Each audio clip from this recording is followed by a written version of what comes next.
Hello and welcome to our course on scalable data science. This is the lecture on estimating distinct values, and we will look at two algorithms here, the one by Flageolet and Martin and another one on that uses k minimum values. My name is Anirban and I am a faculty at Computer Science and Engineering at IIT Contd. So, we did look at the question of defining the question of estimating distinct values, that we have elements from a universe U, and we get n elements from the universe U, and given a stream of length m in which possibly duplicates are there, right, the length of the stream is m, we want to estimate the number of distinct elements n that is appearing, okay, and we want to do it in space that is much less than n or the cardinality of U. That is, ideally it should only depend polylogarithmically or logarithmically on these numbers. And in last class we looked at this amazing algorithm by Flageolet and Martin, in which we start with the function h that is mapping all elements of U into L-bit strings. We then track the position of the rightmost one in the bit representation of each of these hash values, right. And for instance here, this position, the position in question is this, and here the position in question is this, right. So, this is 1 and this is 3, because we are using a 0 indexing numbering of the positions. Okay. So, let us see. So, now we did look at some amount of intuition for this. However, let us also let us now try to do a formal analysis of this question. And this is the exact algorithm, in case you have forgotten. It's fairly simple. The only important line is this particular update of z, that z tracks the position of the maximum of the rightmost one, the maximum of these positions. Okay, and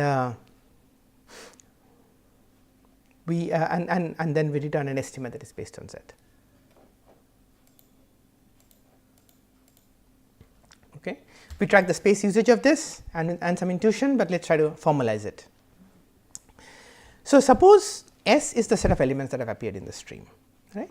So, according to our notation, we are just nailing down some notation, cardinality of S equals n.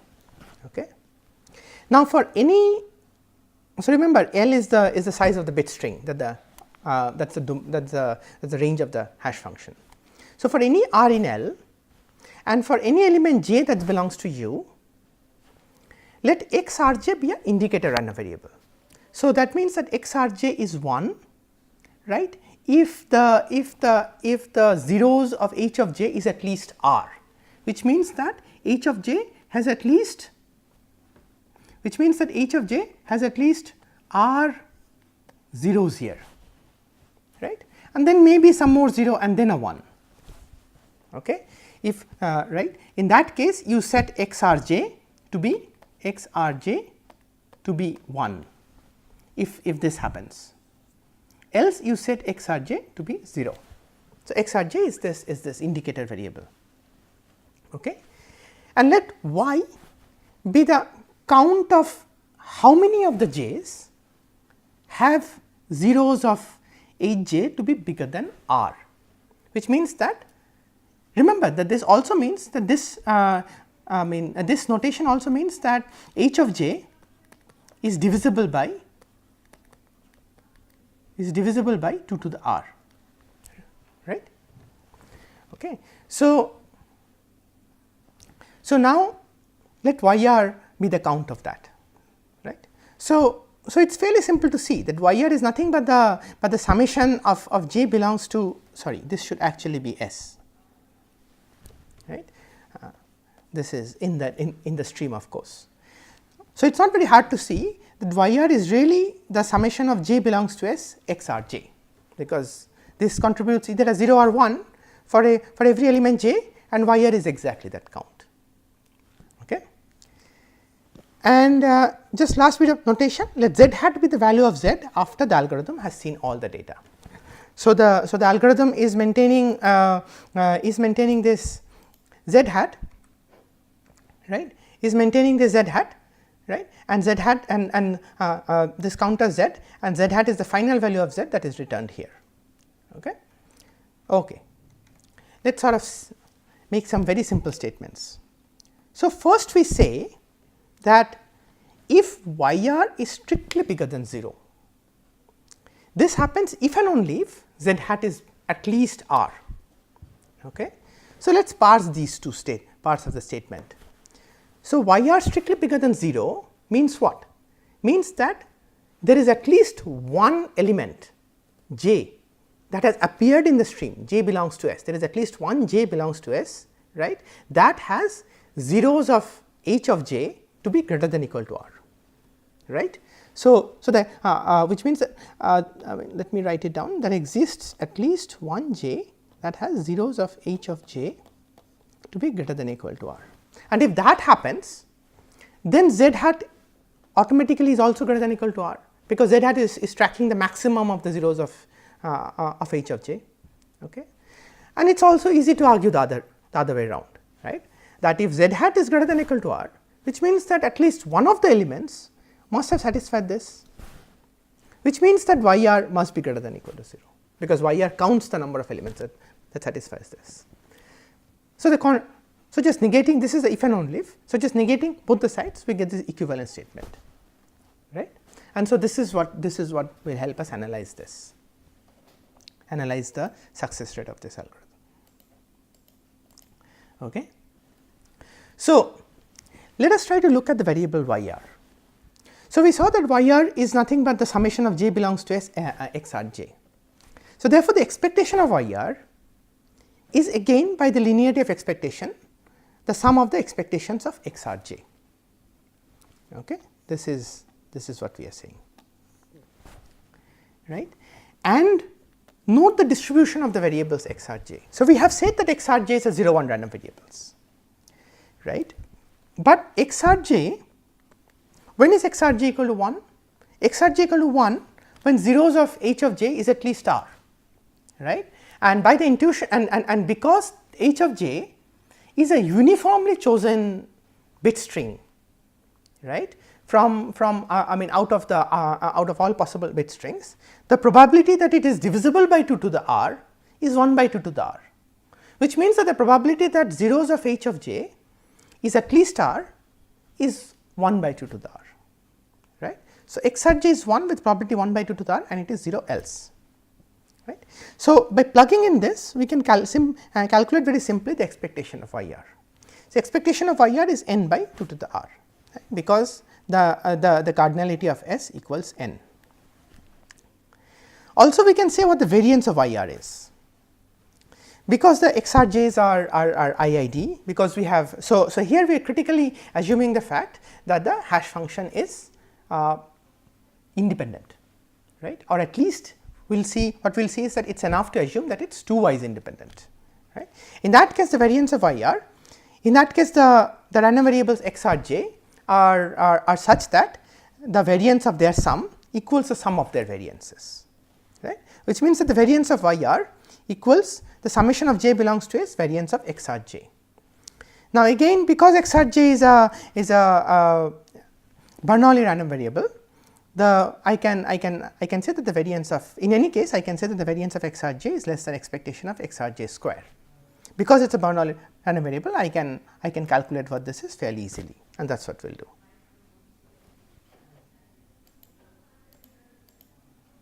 Okay.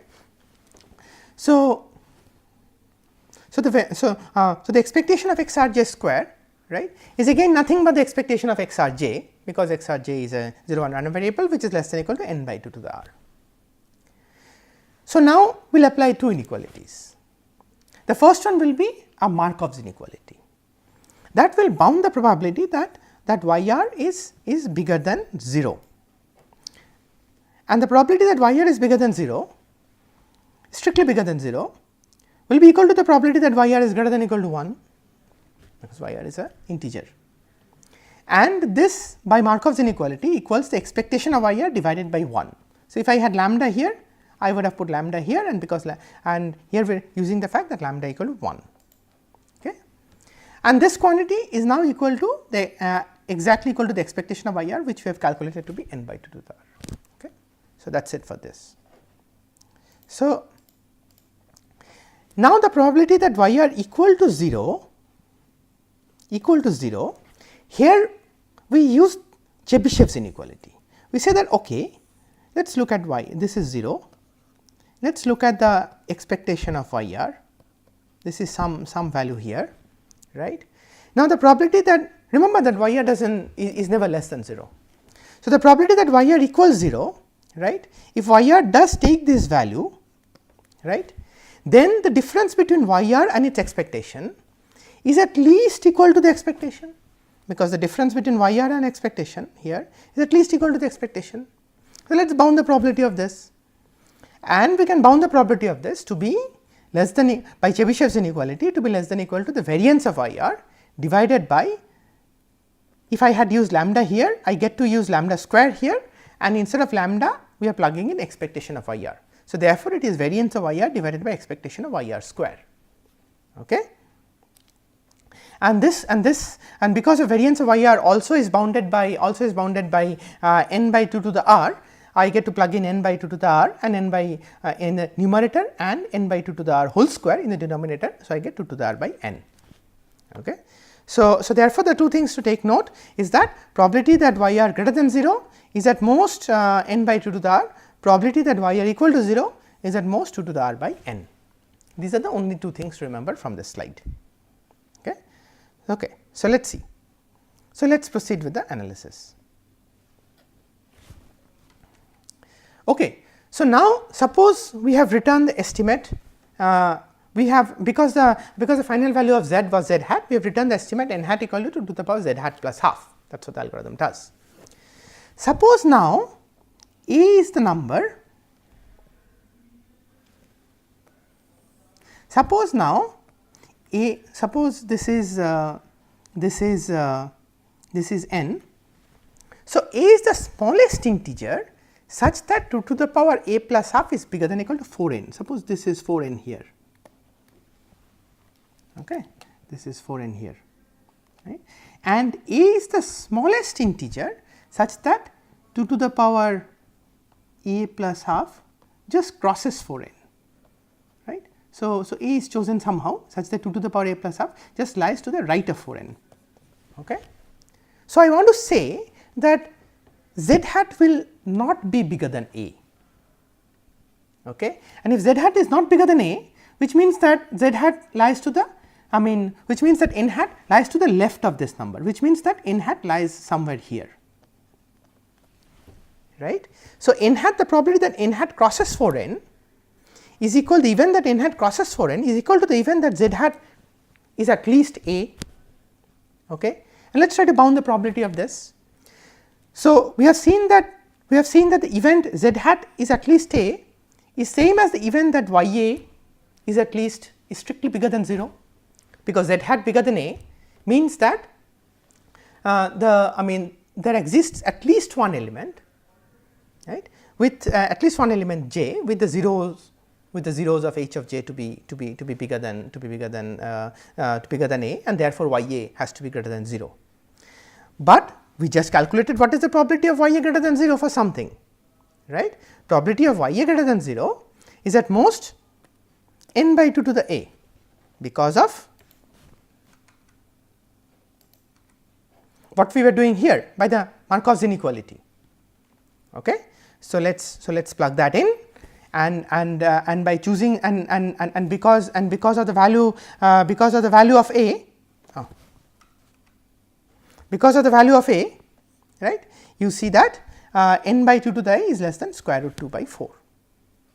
Okay. Just plug in this, take n by 2 to the a and just use the inequality that use the value of a that we have assumed out here, and you will see that this is less than square root 2 by 4.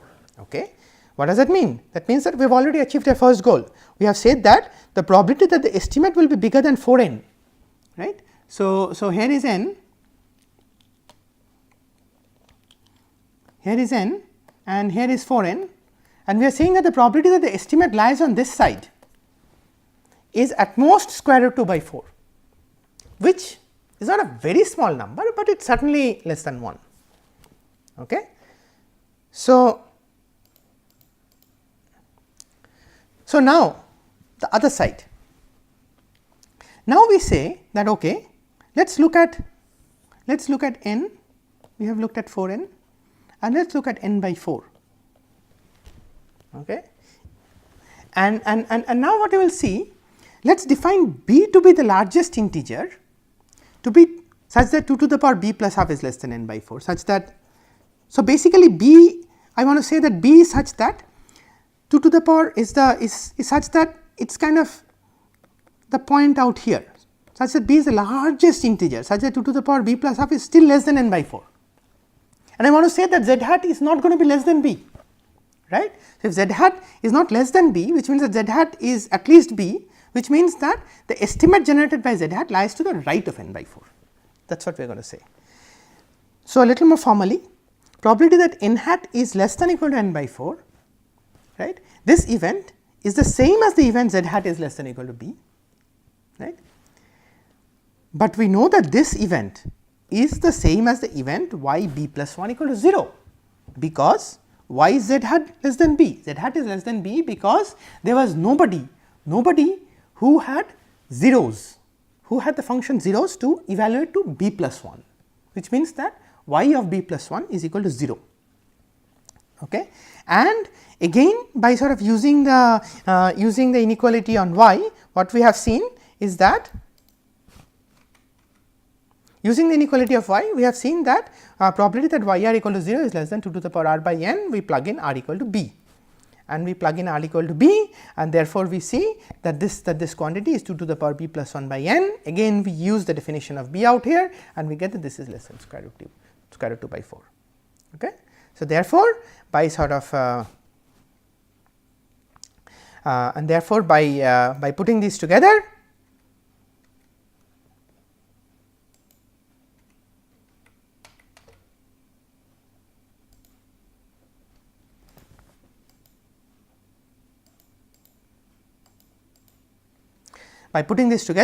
and by taking union bound, we see that with probability 1 minus square root 2 by 2. So, why is this square root 2 by 2? Because we are adding up the two failure probabilities, square root 2 by 4 plus square root 2 by 4, that gives you square root 2 by 2.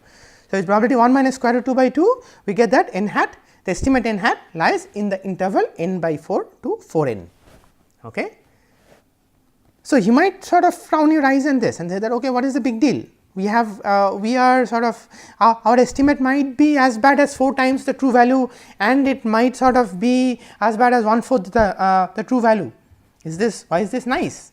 But remember what we have used only space that is log n plus log n, right, and we have still given you with a reasonable probability, still given you an estimate that is pretty tight, right. It is within a constant factor, that was not obvious before, and in fact, this is the basic block. We can now improve it quite a bit. We can get somewhat better constants. So, how can we do that? If you want to, we will not look at this exactly, but if you because we look at better algorithms, but if you want to improve the constant 4 out here, you need to use a log base other than 2, right. If you use a log base 1 plus epsilon, you can get something that is related to epsilon here instead of 4. Now, you also need to note that we did the analysis using independent hash functions. However, we have only used variance, nothing else really.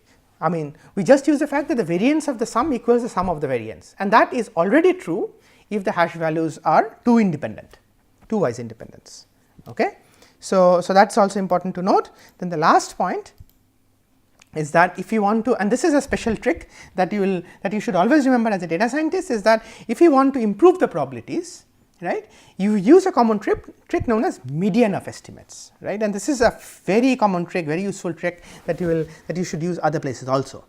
And it is as simple as this, that instead of, you know that each of the zi's, right, each of the zi's gives you an estimate within n by 4 to 4n with probability 1 minus square root 2 by 2. Okay. Let us calculate k of them in parallel. Let us take k independent hash functions that are independent of each other. right, and then calculate k of these estimates, right. So, now instead of one estimate we have k estimates, you return the median of these estimates. Now, let us do the analysis for this. Why is this median better, right? So, first of all you note that okay, so I mean this was n, this was 4n and this was n by 4.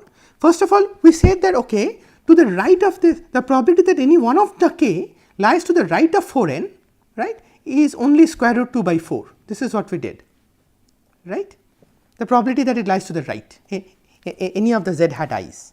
Therefore, if I calculate k of them, right, the probability that any one of them, right, the expected number that crosses 4n, right, is only square root 2 by 4 times k at most, right, because the probability that any one of them crosses 4n is square root 2 by 4.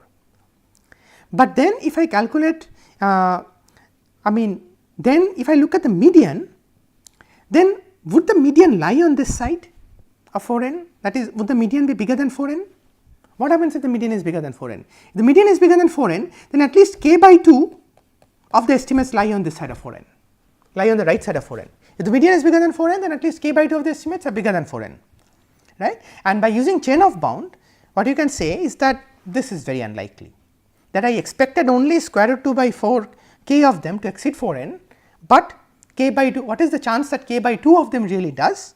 And using the chain of bounds, I am not going into the details of it, you can show that this probability is exp of some constant times k, exp of minus some constant times k. Okay. So, therefore,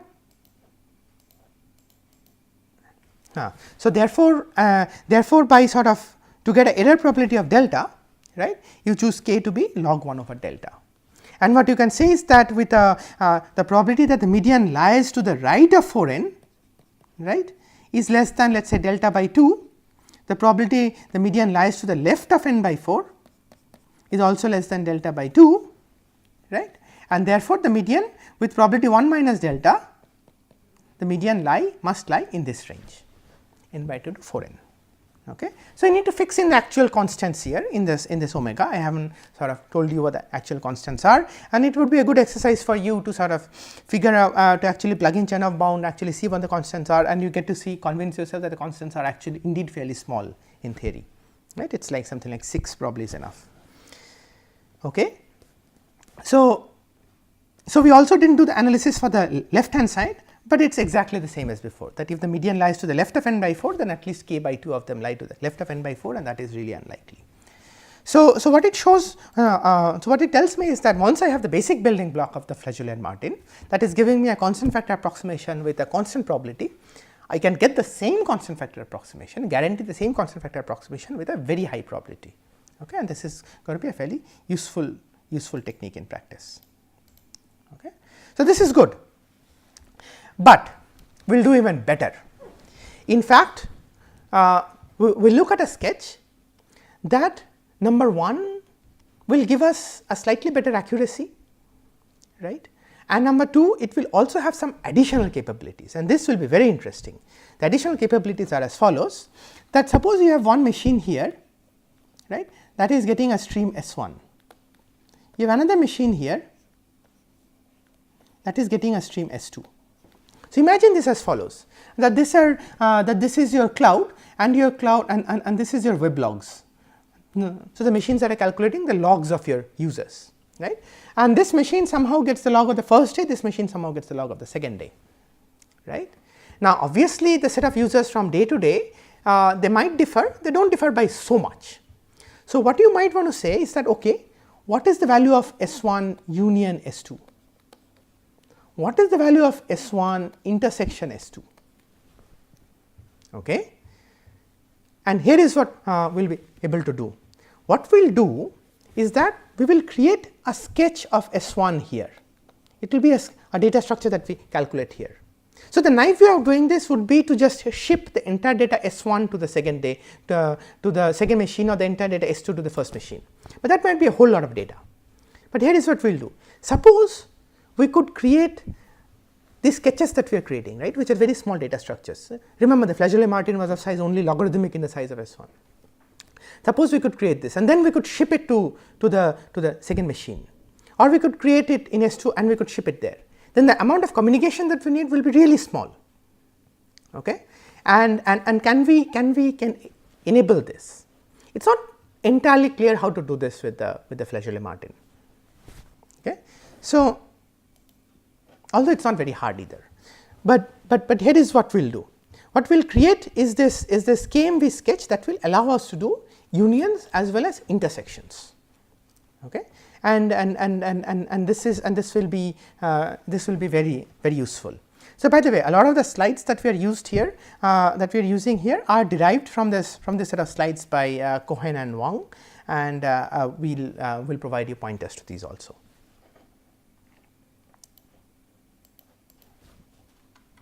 Okay. So, first here is a thought experiment, right. So, imagine you have a hash function that maps from the universe to numbers between 0 and 1. Right? I mean, until now we have only been mapping into integers or bit streams, but I might as well map into the floating point numbers, into the real numbers from 0 to 1. Okay? And suppose this hash function is random and is such that h of x is a uniformly chosen number between 0 and 1.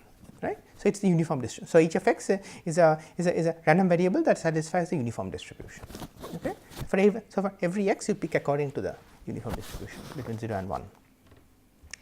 So, suppose we do this.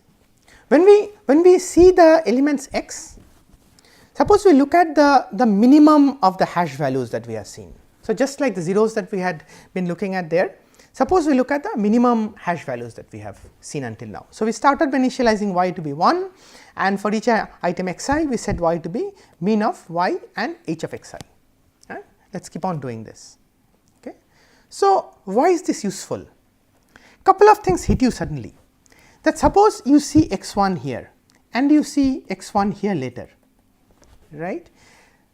So, this y already has done a y equal to mean of y and h of x1 here, right.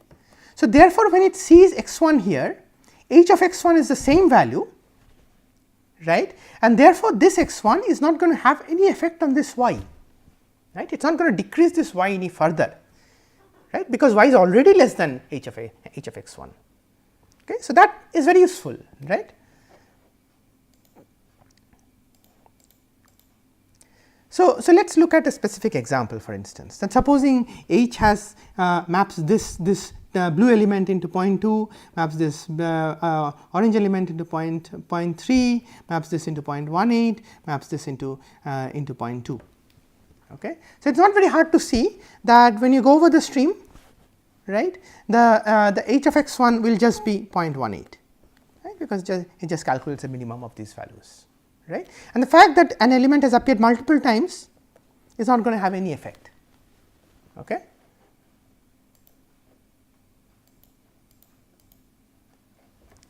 So, but then so what? What information does this minimum value have on the number of distinct elements? So, for this imagine this process. So, for each x there is a h of x, this is the value between 0 and 1. For each x there is a value of h of x, for each x there is a value of h of x, for each x there is a value of h of x, right. So, if you keep on throwing more x, right, and we are always tracking the minimum, right. So, if you keep on throwing more x, this minimum will decrease, right. The value of this minimum decreases as you keep on throwing more x. Okay. And in fact, what you can say is this very interesting statement, that if you track the h of xi, the minimum value of our h of xi, the expectation of this is actually exactly equal to 1 over n plus 1, where n is the number of distinct elements. Okay. Expectation of the minimum is equal to 1 over n plus 1. This seems very sort of magical again, right. So, why is this true? Let's kind of see a picture proof of this. Okay. So, supposing, imagine a circle. So we are actually dealing with the interval 0 1, but let us imagine a circle. So, let us put in this circle. Okay. And now choose n points in the circle uniformly at random. So, let me choose like 1, 2, 3, 4, 5 points in the circle uniformly at random, right. Suppose, so n equal to 4. Okay. So, now just pretend that any one of, so now because I have thrown in n plus 1 points, there are n plus 1 intervals 1, 2, 3, 4, 5 intervals, because n plus 1 is 5, right. So, the expected length of each interval is exactly 1 over n plus 1, right. Expected length of each interval is exactly 1 over n plus 1, because all the intervals are equally, there is nothing distinguishing one from the other. So, now that is it. Think of the first point that you have thrown as where you cut the circle, and if you cut the circle and flatten it out, you just get the interval from 0 to 1, right. And then each position out here corresponds to one of these stars in the one of these. So, each of these other points that we have thrown down corresponds to one of the points in the interval 0 to 1, right. And because we argued that the expectation of each interval is 1 over n plus expected length of each interval is 1 over n plus 1, the expected length of this one, right, which is the expectation of the minimum of the hi, is also 1 over n plus 1, right, and that is it. Okay. So, this is very neat, and this proof is Kurtz, Cohen and Wang, although it appears in other places in the literature also. Okay. So, here is my sketch. Okay. We are going to have k values y1 to yk, each of them are initialized as 1 1 1 1 1, because that is the maximum value it can take. Now, as you process the stream, when the element x comes, for each of the j from 1 to k, I will set that yj to be minimum of yj and h of xi. Basically, yj will track the minimum. So, this should really be h of j. So, there should be j hash functions h1 to hj. Okay. So, yj should track the minimum of the jth hash function.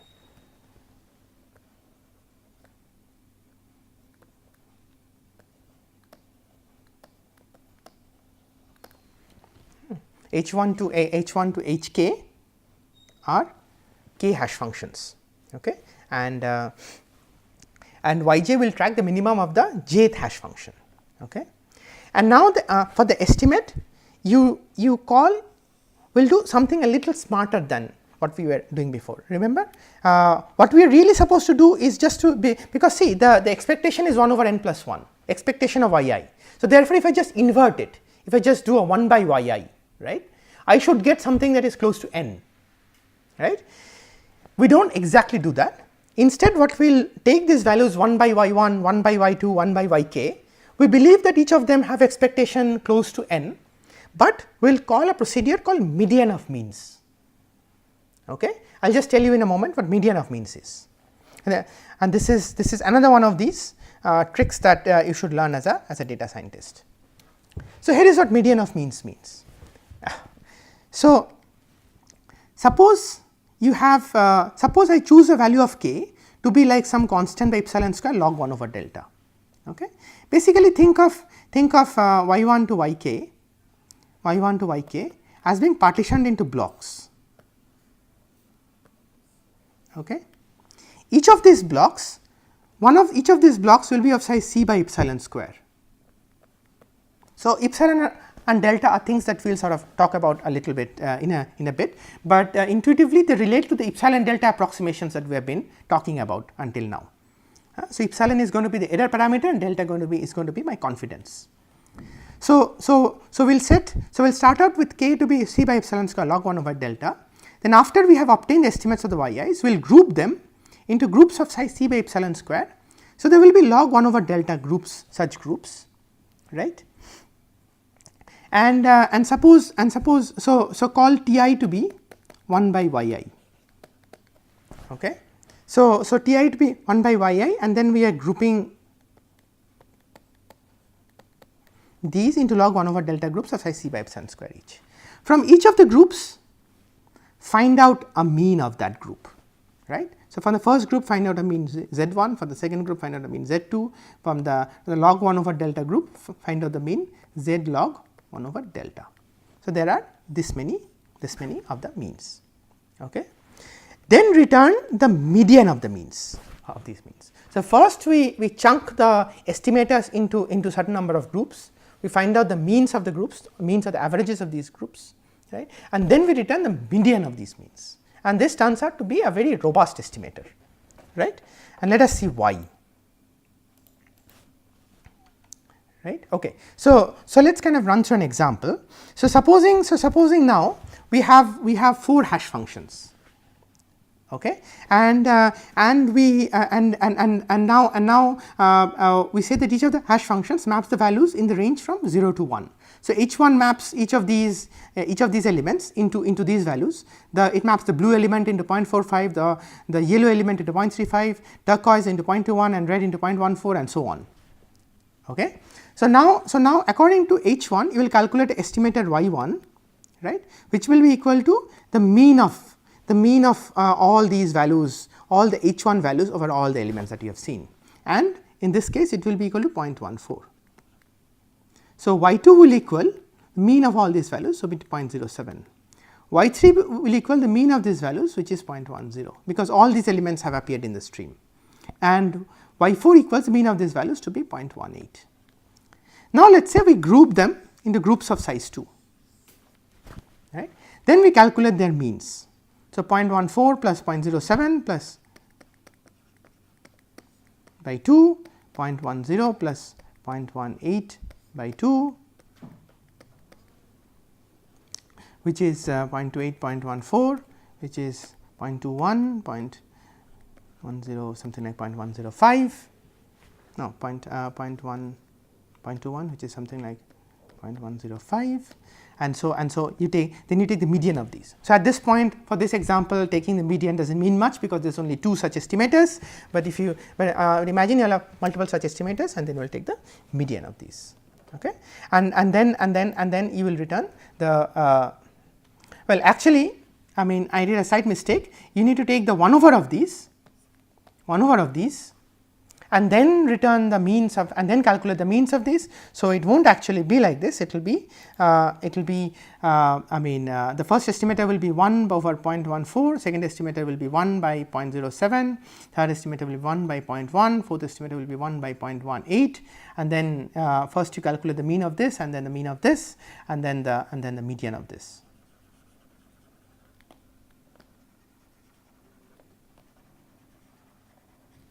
Okay. Okay.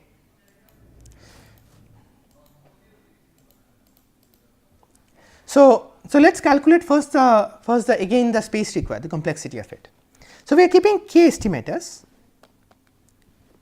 right, and okay, we were keeping real numbers. What is the complexity of that? I do not know, but it is not again very hard to show that you need to keep real numbers only up till length some c log n.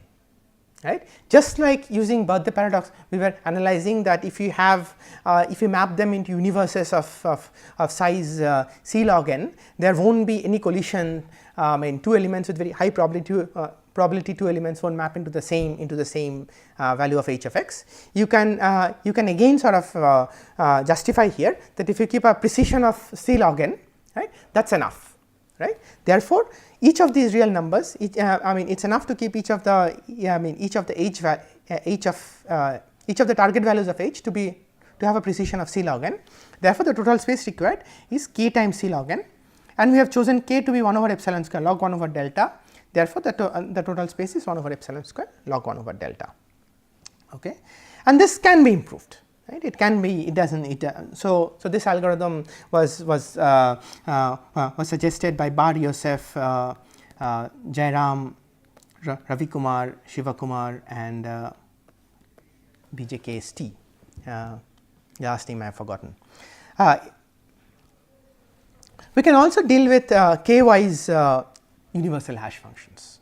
They do not need to be completely at random. Okay. One sort of slight bummer is that the update time per item is order k, and k scales as 1 over epsilon square. However, which means that for each item you need to spend 1 over epsilon square time in updating. However, what you can show is that most items will not result in updates. It is not very hard to show this either, right, which means that the total amount of time you spend in updates is fairly small. Okay. And then the final guarantee, right, putting everything together will be as follows, that if you have chosen k to be something like c by epsilon square log 1 over delta, right, then using a fairly simple sort of application of expectation and chain of bound, what you can say is that the estimator n hat lies within 1 minus epsilon of the true value n and 1 plus epsilon of the true value of n. It lies in this interval with probability 1 minus delta. Okay. So, the proof of this I am not doing, I mean I am not again not doing the proof of this, the complete proof of this. You can find this in the reference given in the web page, course web page, as well as at the end of the slides. It is a fairly simple application of expectation and chain of expectation, variant, Chebyshev bound, and finally a chain of bound, right. It's something that we have touched in parts before, all of the components. Okay. So before I end, so here is the particular example that I was talking about. Here is the particular application that I was talking about. That suppose we have two streams S1 and S2 that are disjoint. So S1 lies in one machine, S2 lies in one machine, right? And but they are over the same universe, right? So I want to know what is the cardinality of the union of S1 and S2. What is the cardinality of the intersection of S1 and S2? So what do we do, right? So here is a very simple thing you can do. First, make sure that both S1 and S2, that you run KMV on both S1 and S2 using the same hash functions. So choose the same hash functions H1 to Hk, communicate that to both the machines, right. Suppose this gives values y1 to yk, this gives values y1 prime to yk prime, right, and then you pair them up, that you take minimum of y1 and y1 prime, minimum of y2 and y2 prime, y3 and y3 prime, and so on, right. So now we have yj double prime to be equal to minimum of yj prime and yj, right. Now you have k such estimates, and now you just use these, and that's your sketch, and this is exactly your sketch for the union of the two sets, right. So it satisfies in some sense a linearity property. So you can convert unions into taking the minimum, and see, here is one very interesting thing. If you can estimate using the inclusion exclusion principle, if you can estimate the union, you can estimate the intersection also, right. If I have an estimate of this, I have an estimate of this, I have an estimate of this, I have an estimate of this, and in fact it turns out you can do slightly smarter things, right. You can also take intersections of the values. Right, we won't sort of go there, but that's something that's sort of an area of active research, and we can provide you pointers to such papers if you are interested. Okay. So finally, here are the references for this lecture. The primary reference for this lecture is this lecture notes by Professor Amit Chakrabarty at Dartmouth, an excellent set of lecture notes. There is also a book on an online available book by Blum, John Hopcroft, and Ravi Kannan that will put up in the course web page, that have been put up in the course web page, as well as a sort of monograph by Graham Cormode. And a lot of the slides are also derived from the slides by Graham, as well as the slides by Cohen and Wong. So thank you.